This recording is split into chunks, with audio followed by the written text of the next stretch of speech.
বানে ধোৱা আমগুৰিত জুবিন নগৰ। জয় জুবিন দা। পুৱতি নিশা ৩ বজাত প্ৰতিষ্ঠা হ'ল তোৰণ। বান বিধ্বস্ত অঞ্চলত জুবিনৰ আদৰ্শ প্ৰতিষ্ঠা কৰাৰ পণ ইউটিউবাৰ মিষ্টাৰ বিটুৰ প্ৰশংসনীয় পদক্ষেপ।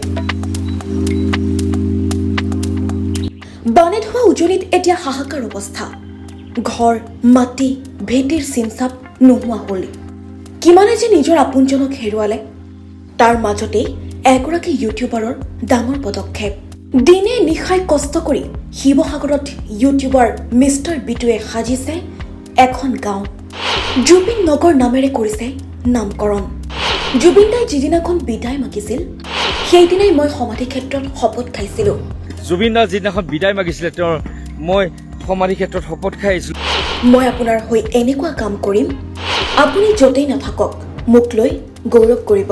মই আপোনাৰ হৈ এনেকুৱা কাম কৰিম যিটো কামে আপুনি য'তে থাকিলেও আপোনাৰ আত্মাই গৌৰৱ কৰিব। ঘৰ নহয় মই ইয়াত গাঁও সাজি থৈ যাম এনেকৈ কৈ হাতে কামে লাগিছিল ইউটিউবাৰ মিষ্টাৰ বিটুৱে। পৰিকল্পনাৰ কথা ঘোষণা কৰাৰ পাছত ক্ষান্ত নাথাকিল বিটু।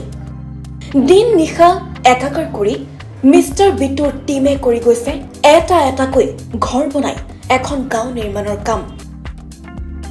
এটা দুটাকৈ মুঠ 18টা ঘৰ বনোৱাৰ প্ৰস্তুতি এতিয়া তুংগত।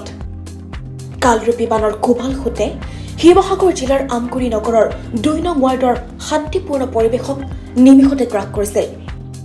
শান্তিবন শ্মশানভূমিৰ নামেৰে স্থানীয়ভাৱে পৰিচিত সেই বিশেষ অঞ্চলটোত 18টাকৈ পৰিয়ালে অতি সুখ শান্তিৰে বসবাস কৰিছিল।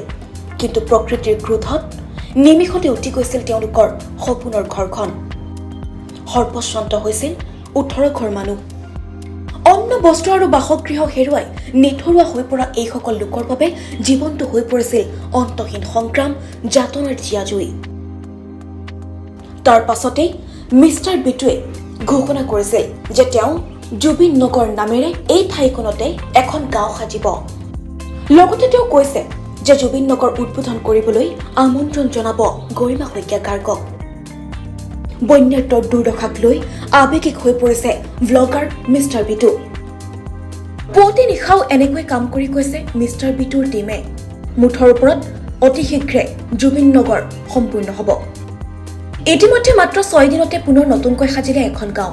আমগুৰিৰ 2 নং ৱাৰ্ডত 18টাকৈ পৰিয়ালক এতিয়া এটা এটাকৈ সাজি দিয়া হ'ব ঘৰ। বান বিধ্বস্ত অঞ্চলত জুবিনৰ আদৰ্শ এনেকৈ এতিয়া প্ৰতিষ্ঠা কৰাৰ পণ লৈছে মিষ্টাৰ বিটুৱে। মিষ্টাৰ বিটুৰ এই মহানুভৱতাৰ এতিয়া সকলোৱে শলাগ লৈছে। News desk report AssamdotCom।